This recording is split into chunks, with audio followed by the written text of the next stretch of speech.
video, I think we're at video 9 actually, and what we've got the compass there, and as I came down on these stones, there we go, so west. That's going to be west. That's going to be west going that way, yeah, and it's east towards us, and it's east towards us, right? When my feeling when I saw these two, that stone and then the one further on, when I saw these two stones, I just thought they look really nicely aligned. I was really impressed with that.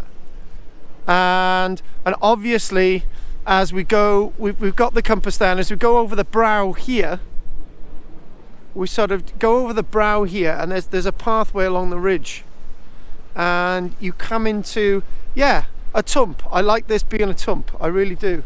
This really settles nicely.